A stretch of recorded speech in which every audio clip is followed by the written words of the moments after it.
Surface tension. Surface tension काय असते? Surface tension एक फ्लुइडची प्रॉपर्टी राहते ज्यामुळे फ्लुइड स्वतःचा सरफेस एरिया कमी करायला बघते. अ property of fluid by virtue of which a fluid tries to reduce its surface area is called as surface tension. Okay, surface tension is a property of fluid by virtue of which it tries to reduce its surface area. आता होते कसं की suppose हे एक फ्लुइडचा surface आहे. त्या फ्लुइडच्या सरफेसवर आम्ही एक एल एवढ्या लेनची इमॅजिनरी लाईन काढली तर होते असं की along the surface एफ एवढा फोर्स एल एवढ्या लेंथवर लागतो. म्हणजे फ्लुइडच्या सरफेसला ताणल्यासारखं स्ट्रेचिंग एफ एवढा फोर्स लागतो. ठीक आहे. जर एल एवढ्या लेंथवर एफ एवढा फोर्स लागत असेल, एल एवढ्या लेंथवर एफ एवढा फोर्स लागत असेल तर युनिट लेंथवर किती फोर्स लागतो त्याला म्हणतात सरफेस टेन्शन. काही बुकमध्ये एस दिलेलं असतं, काही बुकमध्ये टी दिलेलं असतं. Okay. So what is surface tension? Surface tension is a property of fluid by virtue of which it tries to reduce its surface area. ठीक आहे. Surface tension is a property of fluid by virtue of which it tries to reduce its surface area. Surface tension एक फ्लुइडची property आहे ज्यामुळे त्यांना स्वतःचा area काय करायला बघते, कमी करायला बघते. आपण सरफेस टेन्शनला काय म्हणू शकतो? Force per unit length. आपण फ्लुइडच्या सरफेसवर एक इमॅजिनरी लाईन काढायची जी लेंथ एल आहे, त्या लेंथला परपेंडिक्युलर एफ एवढा फोर्स लागत असेल तर फोर्स पर युनिट लेंथला काय म्हणतात? Surface tension. सो सरफेस टेन्शनचं युनिट काय येते? न्यूटन पर मीटर. डायमेन्शन्स काय येतात? M1 L0 T-2. Surface tension एक स्केलार फिजिकल क्वांटिटी आहे, खूप वेळेस येतं, आणि ती एक डिराइव्ड फिजिकल क्वांटिटी आहे. अजून एक प्रकार सरफेस टेन्शनची अजून एक कन्सेप्ट आहे. जर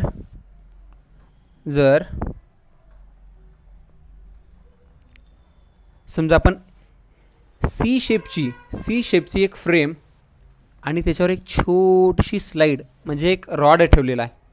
त्या फ्रेमला जर आपण सोप सोल्युशन म्हणजे साबणाच्या पाण्यामध्ये बुडवलं आणि वर काढलं तर काय होते आपल्याला माहिती आहे. तर इथं सोप फिल्म बनते. काय बनते? Soap film. ठीक आहे ना. काय बनते? Soap film. आता आपल्याला काय करायचं आहे?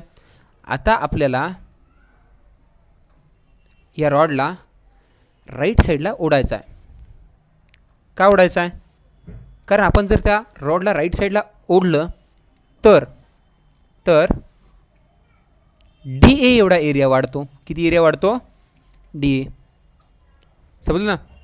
तर हा जो वाढलेला एरिया आहे, ए एवढा एरिया वाढवण्यासाठी आपल्याला डब्ल्यू एवढं वर्क करावं लागेल. ए एवढा एरिया वाढवण्यासाठी आपल्याला डब्ल्यू एवढं वर्क करावं लागेल.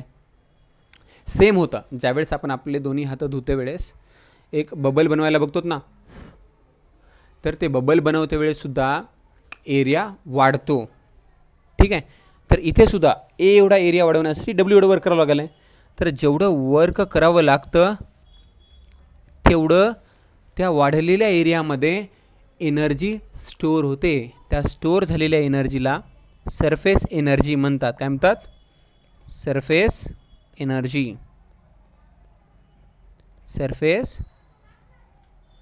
एनर्जी. समजलं ना. ठीक आहे. आपण जेवढा एरिया वाढवतो तेवढ्या वाढलेल्या एरियामध्ये काय होते? एक एनर्जी स्टोअर होते. ते एनर्जी किती स्टोअर होते? जेवढं आपण वर्क केलं तेवढं एनर्जी स्टोअर होते. ठीक आहे. तर बघा, ए एवढा एरिया वाढवण्यासाठी डब्ल्यू एवढं वर्क करावं लागते. तर युनिट एरिया वाढवण्यासाठी किती वर्क करावं लागते? त्याला म्हणतात सरफेस टेन्शन. सो सरफेस टेन्शनचा अजून एक फॉर्म्युला आला, surface energy per unit area. Surface energy per unit area is also called as surface tension. Okay. इथून सरफेस टेन्शनचं युनिट काय ते? जूल पर मीटर स्क्वेअर किंवा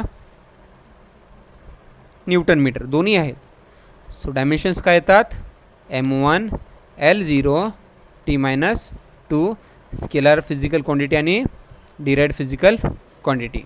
सो कधी आपल्याला सरफेस एनर्जी किंवा वर्क काढायचं असेल तर सरफेस टेन्शन इंटू एरिया करून टाकायचा. पण एक गोष्ट नेहमी लक्षात ठेवा, जर समजा फिल्म असेल, दिस इज सोप फिल्म. फिल्मचा अर्थ काय असतो, दोन्ही बाजूने एरिया ओपन आहे. जर सरफेस फिल्म असेल तर 2A घ्या, एरियाच्या जागी 2A घ्या, कारण वरचा एरिया आणि खालचा एरिया 2 एरिया घ्यायचा. कळलं का? पण जर समजा आपण ग्लासमध्ये पाणी टाकलेलं आहे, काय टाकलेलं आहे, ग्लासमध्ये पाणी टाकलेलं आहे. सपोज आपण ग्लासमध्ये पाणी टाकलेलं आहे, तर तिथला एरिया काय घ्यायचा, फक्त एच, कारण तिथं एकच सरफेस एरिया असतो ना, फ्री. ठीक आहे. जर ग्लासमध्ये पाणी टाकलेलं असेल तर तिथला एरिया एज घ्यायचा.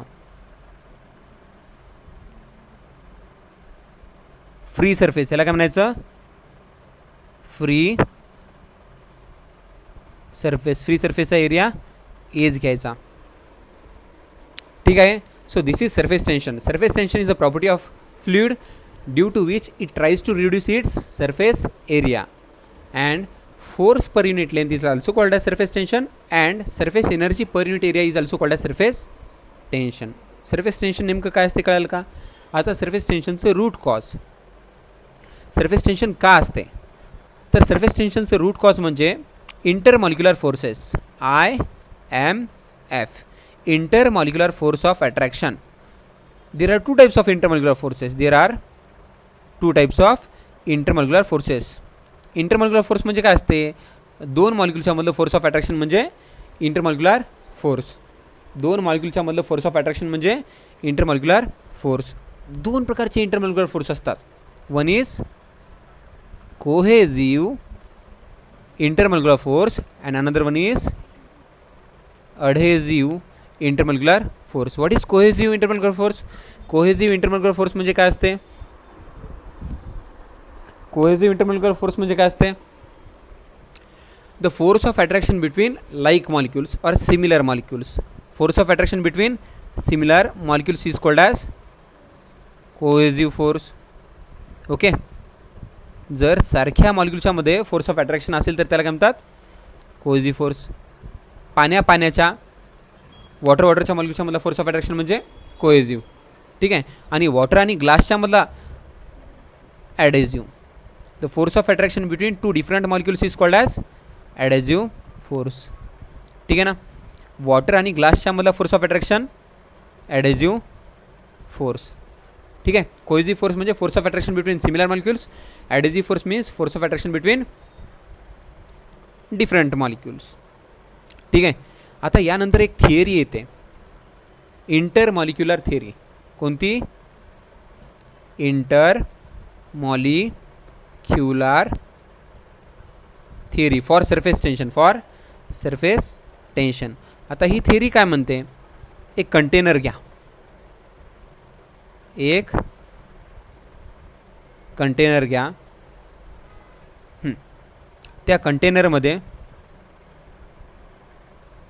फ्लूइड टाका आणि तीन मॉलिक्युल्स घ्या. मॉलिक्यूल ए पूर्णपणे फ्लुइडमध्ये आहे, मॉलिक्यूल बी जस्ट फ्लुइडच्या सरफेसच्या खाली आहे आणि मॉलिक्यूल सी सरफेसवर आहे. तर काही कन्सेप्ट आहेत.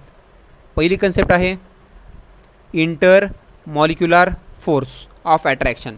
The force of attraction between two molecules is called as intermolecular force of attraction. दुसरा पॉईंट आहे रेंज. काय रेंज? रेंज म्हणजे काय असते, एखादा मॉलिक्यूल किती दूरवरच्या मॉलिक्यूलपर्यंत फोर्स एक्झर्ट करू शकतो. Range is maximum distance up to which intermolecular force can be experienced. म्हणजे ए मॉलिक्यूल आहे ना, आपला जो ए मॉलिक्यूल आहे तो ए मॉलिक्यूल जास्तीत जास्त किती दूरच्या मॉलिक्यूलपर्यंत फोर्स लावू शकतो, बी मॉलिक्यूल जास्तीत जास्त किती दूरच्या मॉलिक्यूलपर्यंत फोर्स लावू शकतो, सी मॉलिक्यूल जास्तीत जास्त किती दूरच्या मॉलिक्यूलपर्यंत फोर्स लावू शकतो, त्या डिस्टन्सला काय म्हणतात, range. So range is maximum distance up to which intermolecular force can be experienced. ठीक आहे ना. रेंज एवढी जर आपण रेडियस घेतली आणि मॉलिक्यूलला जर आपण सेंटर पकडलं तर एक स्पियर ड्रॉ करता येतो. त्या स्पियरला स्पियर ऑफ इन्फ्लुएन्स म्हणतात. काय म्हणतात? Sphere of influence. काय म्हणतात? Sphere of influence. ए मॉलिक्यूलचा स्पियर ऑफ इन्फ्लुएन्स पूर्णपणे फ्लुइडमध्ये आहे. म्हणजे ए मॉलिक्यूलला सगळे दुसरे मॉलिक्यूल्स ऑल डायरेक्शनने फोर्स लावतील. म्हणजे ए मॉलिक्यूलवर रिझल्टंट फोर्स किती राहील? 0. बी मॉलिक्यूलला मॅक्सिमम मॉलिक्यूल्स कुठं फोर्स लावतील? डाऊनवर्ड. फारच कमी मॉलिक्यूल्स अपवर्ड फोर्स लावतील. सो बी मॉलिक्यूलवर नेट फोर्स कुठं राहील? डाऊनवर्ड. आणि सी मॉलिक्यूलला जेवढे मॉलिक्यूल्स फोर्स लावतील तेवढा नेट फोर्स कुठं राहणार आहे? फक्त आणि फक्त खालीच. तर for molecule A net force is 0. For molecule B net force is downward. and for molecule C net force is downward, खाली असणार आहे. समजलं का तुम्हाला? तर या ऑब्झर्वेशनवरून आपण हे सांगू शकतो की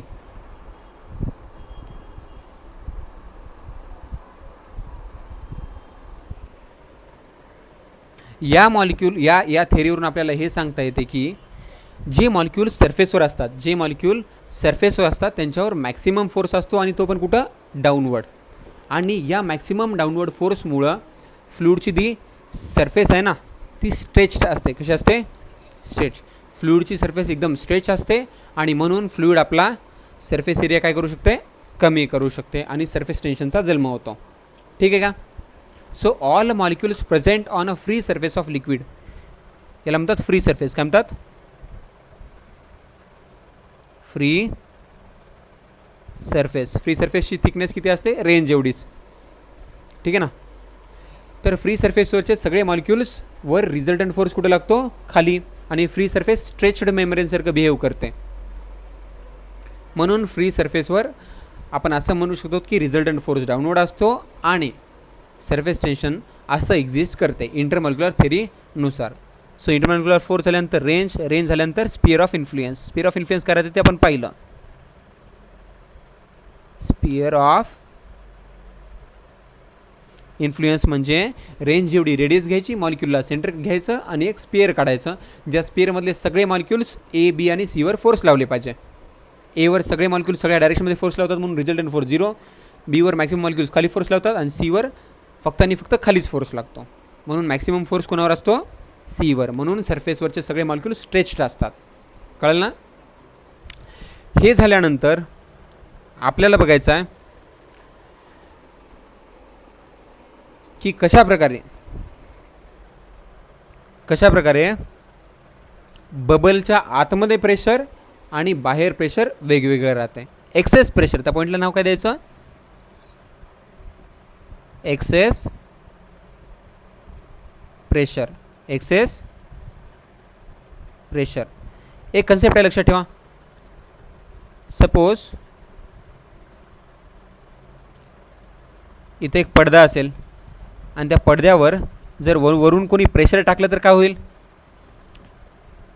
तो पडदा काय होईल? असा बेंड होईल ना. जर या पडद्यावर कोणी प्रेशर टाकलं असं वरून तर तो पडदा काय होईल? बेंड होईल. याचा अर्थ एक कन्सेप्ट नेहमी लक्षात ठेवा, जी कॉन्केव्ह बाजू आहे तिकडे प्रेशर जास्त असतं आणि जी कॉन्व्हेक्स बाजू आहे तिकडे प्रेशर कमी असतं. कन्सेप्ट कळाली? Concave side always have excess pressure. जी बाजू कॉन्केव्ह असते तिकडं जास्त प्रेशर असते आणि जी बाजू कॉन्व्हेक्स असते तिकडं कमी प्रेशर असते. आपण जर एक्झाम्पल घेतलं, कशाचं एक्झाम्पल? बबल आणि ड्रॉपचं. ड्रॉप, तर ड्रॉपचं इंटरनल प्रेशर जास्त असेल एक्सटर्नल प्रेशरपेक्षा. So P I is greater than P O. Inside pressure is greater than outside pressure. कळलं ना? आणि पी आय मायनस पी ओला एक्सेस प्रेशर म्हणतात. एक्सेस प्रेशर तेवढं जास्त राहते जेवढं जास्त सरफेस टेन्शन आहे.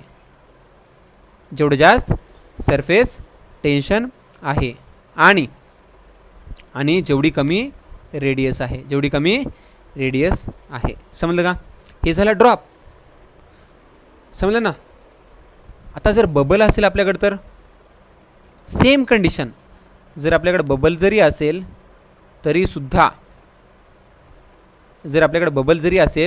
तरीसुद्धा ही झाली बबलची रेडियस. इंटरनल प्रेशर नेहमी जास्त राहते एक्सटर्नल पेक्षा. Internal pressure is always greater than external pressure and PI minus PO is called as excess pressure. ते तेवढं जास्त राहते जेवढं जास्त सरफेस टेन्शन आहे, आणि तेवढं कमी राहते जेवढं जास्त रेडियस आहे. ठीक आहे. आता होते काय, तिथं कॉन्स्टंट्स येतात. जर ड्रॉप असेल तर PI minus PO is equal to 2T/R. आणि जर बबल असेल तर बबलला दोन दोन एरिया असतात, एक बाहेरचा आणि एक आतमधला. म्हणून बबलच्या वेळेस PI मायनस PO आन्सर काय ते 4T/R. ठीक आहे, समजलं. बबल आणि ड्रॉपचं समजलं. एक गोष्ट लक्षात ठेवा, पाण्यामध्ये खोल खालून एक हवेचा बबल वर येत असतो. जर तसा जर क्वेश्चन आला तर एक गोष्ट लक्षात ठेवा, आपल्याला ड्रॉप कन्सिडर करायचा. काय कन्सिडर करायचं आहे? ड्रॉप. ठीक आहे ना. जर समजा पाण्यामध्ये खोल कुठंतरी एअर बबल आहे, काय आहे? पाण्यामध्ये खोल कुठंतरी एअर बबल आहे.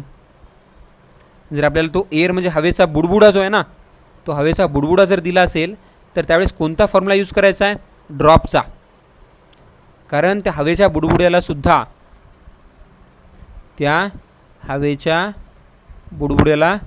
सुद्धा एकच एरिया असतो आतमधून. सो एअर बबलसाठी सुद्धा हीच कन्सेप्ट यूज होणार आहे जी ड्रॉपसाठी यूज झाली, कारण त्याला एकच एरिया आहे ना. म्हणून PI minus PO is equal to 2T/R. हा पॉईंट झाल्यानंतर आपल्याला पाहायचा आहे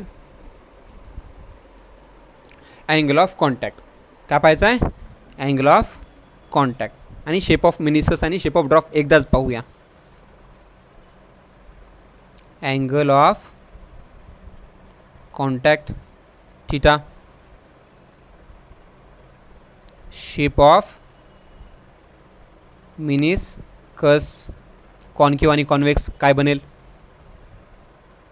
शेप ऑफ ड्रॉप आणि capillary rise and capillary fall. Capillary rise and capillary fall. बघा होते का, हे सगळ्या कन्सेप्ट एकत्रितच समजता येतात. एक कंटेनर घेऊया. ठीक आहे,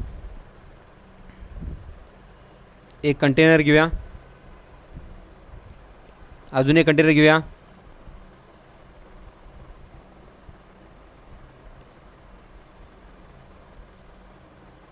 ठीक आहे ना. एका कंटेनर दोन्ही कंटेनर ग्लासचे आहेत. एका कंटेनरमध्ये आपल्याला काय करायचं आहे? एका ग्लासच्या कंटेनरमध्ये आपल्याला वॉटर टाकायचं आहे. काय टाकायचं आहे? वॉटर. ठीक आहे ना. तर एका कंटेनरमध्ये आपल्याला काय टाकायचं आहे? मर्क्युरी. काय टाकायचं आहे? मर्क्युरी. ठीक आहे ना. तर पहिली कंडिशन काय? Water in glass. Second condition काय? Mercury in glass. Water in ग्लासमध्ये होते काय? वॉटर मधल्या फोर्सपेक्षा वॉटर आणि ग्लासमधला फोर्स जास्त असतो. म्हणजे वॉटर जेव्हा आपण ग्लासमध्ये टाकतो त्यावेळेस ॲडेझिव्ह फोर्स जास्त असतो कोहेझिव्ह फोर्सपेक्षा. आणि ज्यावेळेस आपण मर्क्युरी ग्लासमध्ये टाकतो त्यावेळेस मात्र ॲडेझिव्ह फोर्स कमी असतो, कोहेझिव्ह फोर्स जास्त असतो. वॉटरला ग्लास जास्त आवडतो आणि मर्क्युरीला मर्क्युरीच आवडते. जर आपण वॉटर ग्लासमध्ये टाकलं तर ॲडेझिव्ह फोर्स जास्त, आणि जर आपण मर्क्युरी ग्लासमध्ये टाकलं तर कोहेझिव्ह फोर्स जास्त. कळलं ना. आता ज्यावेळेस ॲडेझिव्ह फोर्स जास्त असतो त्यावेळेस वॉटरला ग्लास आवडते आणि फ्लुइड वेट्स ग्लास, म्हणजे वॉटर वेट्स ग्लास. वॉटर ग्लासला ओलं करते. काय करते? Water wets glass. वॉटर ग्लासला ओलं करते. म्हणून आपण काचेच्या भांड्यात जर पाणी टाकलं तर काच ओला होतो, पण काचेच्या भांड्यात मर्क्युरी टाकलं तर काच ओला होत नाही, कारण मर्क्युरीचं कोहेसिव्ह फोर्स जास्त असते, ॲडेसिव्ह फोर्स कमी असते. म्हणून mercury do not wet. Mercury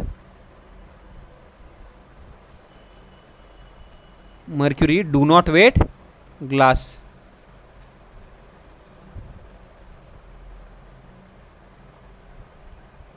mercury do not wet glass. Water ग्लासला वेट करते, मर्क्युरी ग्लासला वेट करत नाही. आता वॉटरला ग्लास आवडते, म्हणून खडखडचं वॉटर काय होते? वर चढायला पाहते. खडखडचं वॉटर वर चढायला पाहते. बरोबर आहे. आणि हा जो शेप बनतो, या शेपला म्हणायचं कॉनकेव मिनिस्कस. काय म्हणायचं? Concave meniscus. कारण वॉटरला ग्लास आवडते, कारण ॲडेसिव्ह फोर्स जास्त आहे, म्हणून वॉटर ग्लासवर चढायला बघते. कळलं ना? सो मिनिस्कस कोणतं बनते? मिनिस्कस बनते कॉनकेव मिनिस्कस. पण मर्क्युरीचं वेगळं आहे. मर्क्युरीला ग्लास आवडत नाही, मर्क्युरीच आवडते, कारण कोहेसिव्ह फोर्स जास्त आहे, ॲडेसिव्ह फोर्स कमी आहे. मग मर्क्युरी काय होते? आपलं जवळ राहायला बघते, ग्लासच्या जवळ जायला बघत नाही.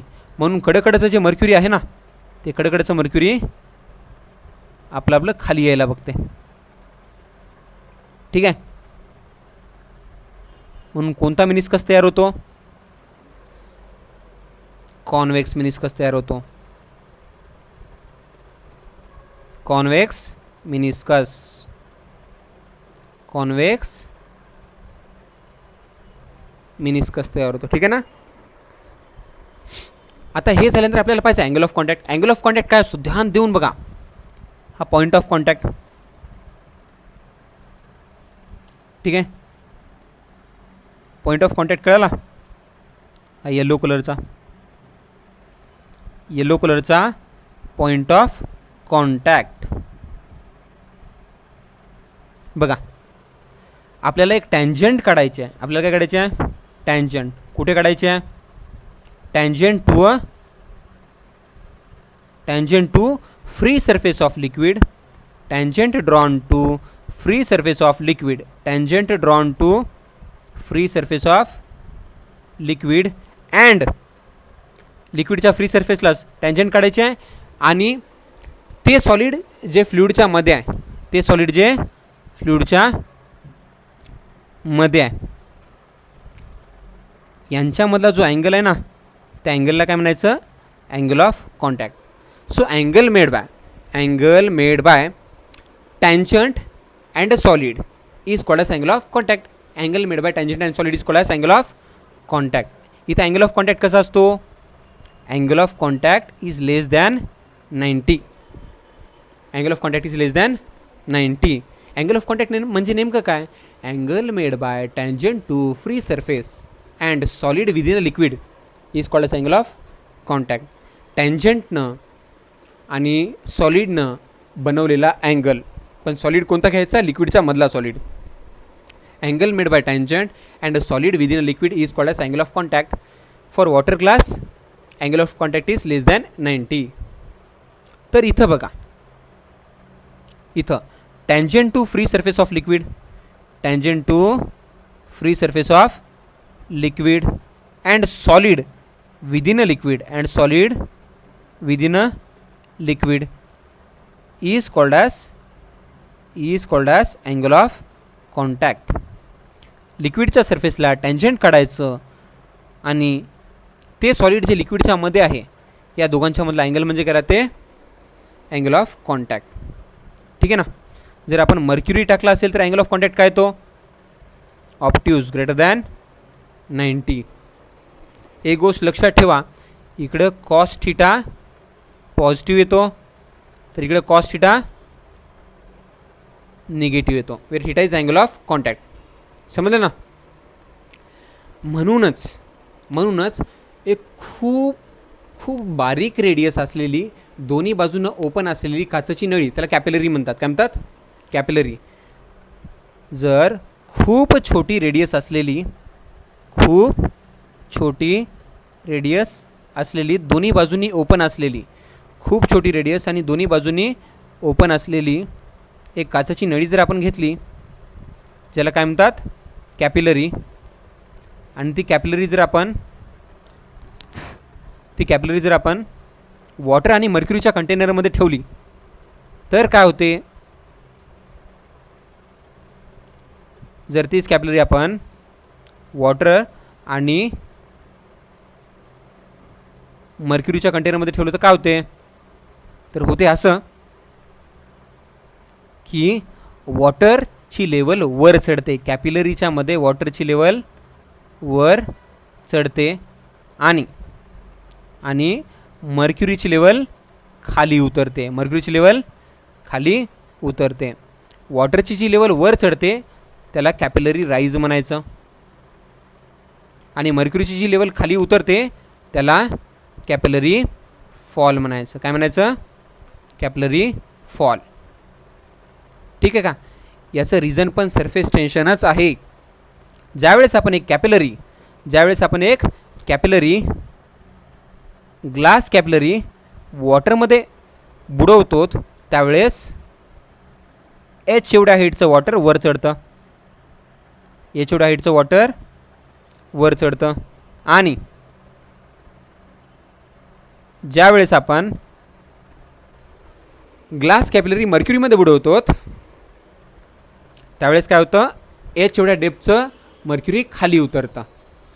तर या एचला म्हणायचं कॅपिलरी राईज आणि या एचला म्हणायचं कॅपिलरी फॉल.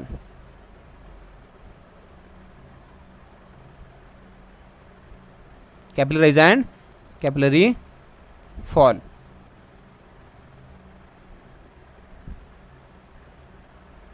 आता हे कॅपिलरी राईज आणि कॅपिलरी फॉल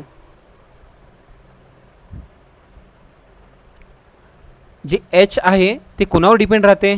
तेवढं जास्त कॅपिलरी राईज किंवा तेवढं जास्त कॅपिलरी फॉल होते जेवढं जास्त सरफेस टेन्शन आहे. जेवढं जास्त सरफेस टेन्शन तेवढं जास्त वॉटर त्या काचेमध्ये वर चढते कॅपिलरीमध्ये किंवा तेवढं जास्त मर्क्युरी खाली उतरते. जास्त काय असलं पाहिजे? Surface tension. दुसरी गोष्ट directly proportional to cos theta. का? कारण जर ॲक्यूट अँगल असेल म्हणजे वॉटर ग्लास असेल तर कॉस थिटा काय येतो? पॉझिटिव्ह, वर चढतं. आणि जर मर्क्युरी ग्लास असेल तर कॉस थिटा काय येतो? निगेटिव्ह, म्हणजे खाली उतरतं. आणि इन्व्हर्सली प्रोपोर्शनल कशाला असते? इन्व्हर्सली प्रोपोर्शनल असते खाली उडणाऱ्या गोष्टींना. कोणत्या गोष्टी खाली उडतात, वरी चढू देत नाहीत? त्या प्लॅनेटची ग्रॅव्हिटी. आणि अजून एक महत्त्वाची गोष्ट म्हणजे रेडियस कशी असली पाहिजे? छोटी असली पाहिजे. रेडियस कशी असली पाहिजे कॅपिलरीची? यस, कॅपिलरीची रेडियस जी आहे ती छोटी असली पाहिजे.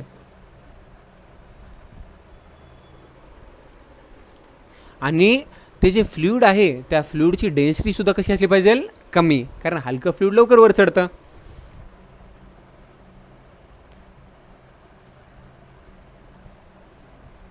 आणि इथे एक कॉन्स्टंट पडतो. कॉन्स्टंट म्हणजे 2. ठीक आहे. तर कॅपिलरी राईज आणि कॅपिलरी फॉलचं इक्वेशन मस्तपैकी येतं. H is equal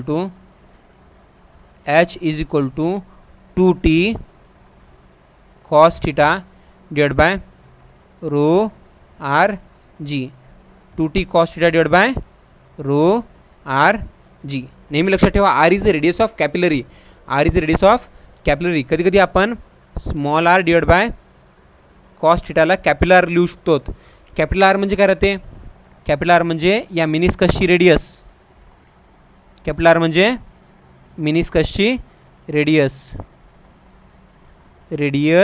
of meniscus.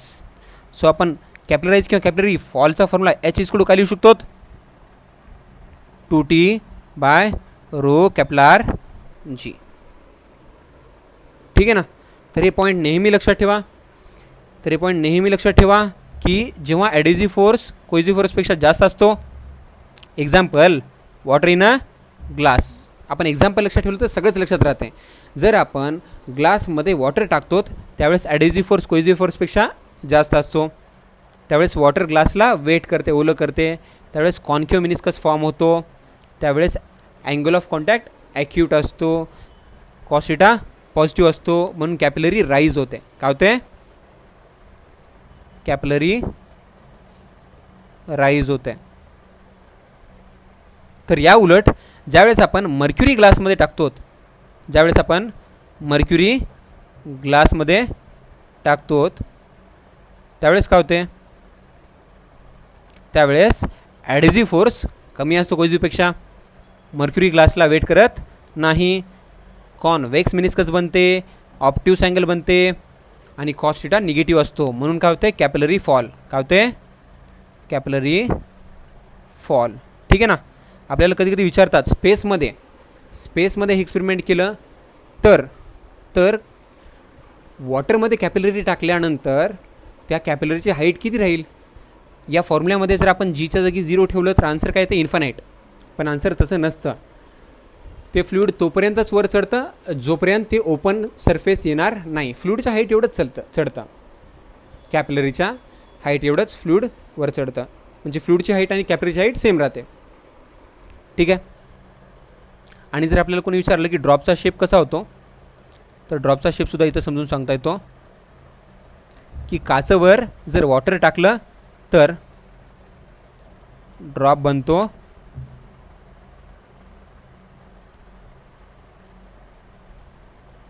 या शेपचा. असाच का बनतो? कारण कॉमन आहे. सॉलिड विदिन लिक्विड आणि लिक्विडला काढलेलं टँजंट यांच्यामधला अँगल कसा यायला आहे? ॲक्यूट. ॲक्यूट येण्यासाठी ड्रॉप असंच बनावं लागतं. ग्लासवर जर आपण पाण्याचा थेंब टाकला तर ड्रॉप असं बनतं, आणि ग्लासवर जर आपण मर्क्युरीचा थेंब टाकला तर मात्र ड्रॉप असा बनतो. असाच का बनतो? कारण जर आपण सॉलिड विदिन लिक्विड आणि लिक्विडला काढलेला टँजंट यांच्याकडे ध्यान दिलं तर हा जो अँगल आहे ना, तो अँगल ग्रेटर दॅन 90 बनतो. समजलं? So these are important formulas आणि याच्यावर क्वेश्चन येतात.